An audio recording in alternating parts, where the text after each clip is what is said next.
Bueno, creo que la mayoría de la gente dice, bueno, Isaac, tú no eres marxista realmente.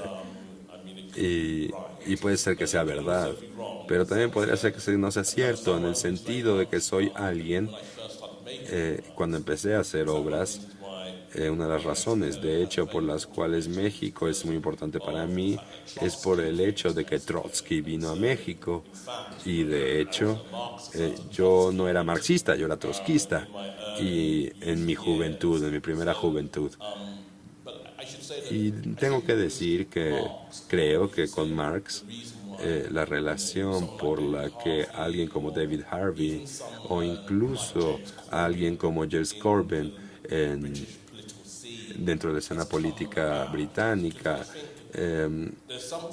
creo que hay algo en esta generación mayor, eh, no, pero en una generación más joven, que está ya resonando de nuevo todas estas cuestiones que son surgidas por estas generaciones 68 que mencionas.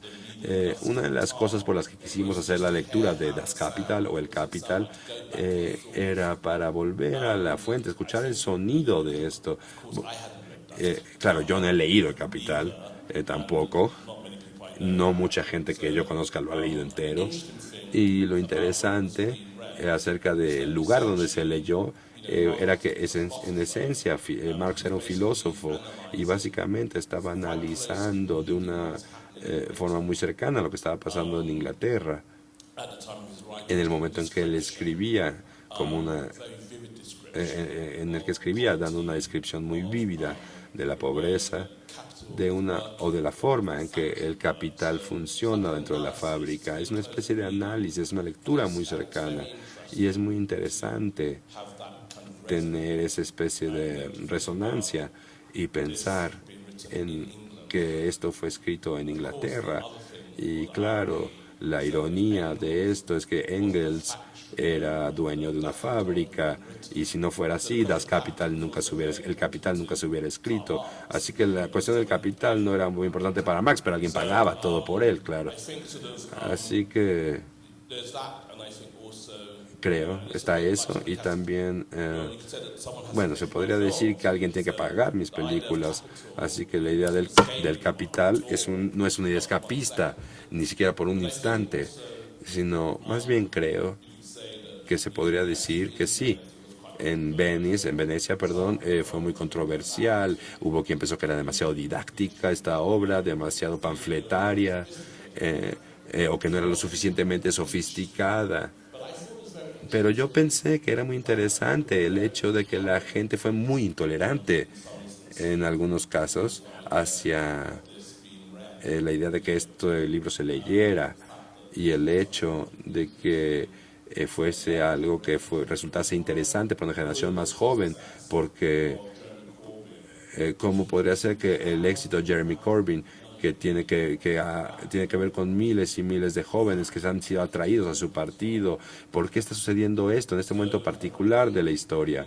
Así que a mí me parece que hay una especie de conexión entre estos aspectos distintos y ciertamente creo que para mí fue muy interesante que esta cuestión del lenguaje que de ciertas formas estaba intentando trabajar dentro del programa dentro de este programa y con el lenguaje que el sonido fuera parte de la experiencia estética a través del lenguaje y estaba intentando que esta intervención fuera así. Y no sé si realmente funciona leer el Capital o no. Quizás en este momento quisiera hacer algo distinto, pero en ese momento estaba pensando sobre todo esto y verlo en relación con la obra del Capital que yo había hecho con, con otros. Y podríamos decir que con el colapso del 2008, con el colapso económico del 2008, la posibilidad que se ha abierto de que Gran Bretaña deje Europa o que Escocia se separe de Inglaterra, la cuestión del sistema bancario, todos estos temas tuvieron una resonancia y me interesaban. Y creo que quizás en Harvey de lo que él habla es que al mismo tiempo un poco como Marx, intenta ver cómo funciona el capitalismo y oponer la pregunta de si es el sistema correcto, si funciona para nosotros realmente, para quién es, para quién funciona este sistema. Y creo que este tipo de pregunta es una pregunta que ha sido enmarcada por una especie de futilidad dentro del mundo que habitamos hoy en día.